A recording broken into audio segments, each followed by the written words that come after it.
Home Secretary, there have been 49,000 irregular arrivals in the year to June 2025. That's under your government.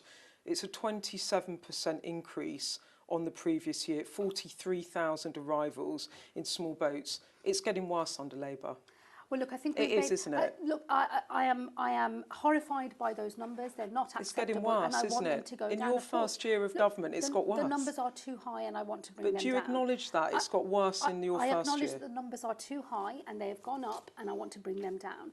But what we have done as a government is we've got decision making up and running again when that had basically collapsed. Can you just acknowledge it's got worse, though? I have acknowledged that the numbers speak for themselves. Okay. I'm not happy about those numbers. I never will be happy about those numbers, and I am impatient to bring those numbers down. You have described this as the biggest reforms in modern times. They're pretty radical for a Labour government. Nigel Farage responded to your plans saying you sound like a reform supporter. How does that make you feel?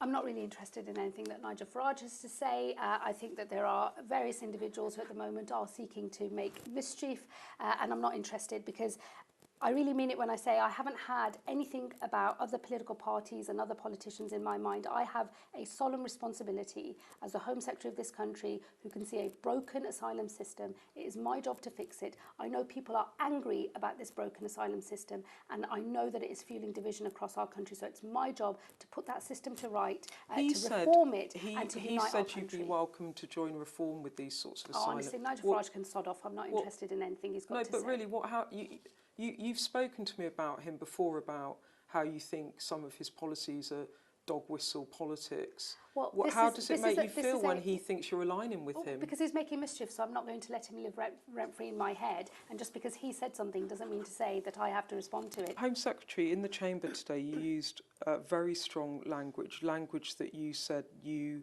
have been subjected to a really horrible racist slur. Have you found that this is getting worse? Is that your personal lived experience that racism is getting louder in this country? It's getting worse?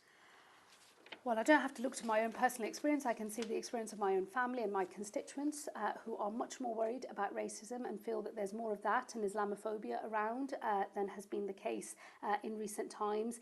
You know, I hear a cry from my own constituents loud and clear that they want the migration system problems that we have fixed, because they feel that division is causing people to contest and giving free rein to people to contest their own belonging in their own land, that their safety and security in their own land is being challenged. I'm not willing to stand back and let that happen. I'm the sort of politician that's always going to roll her sleeves up and fix problems and try to bring people together. The next election relies on you gripping this crisis, doesn't it?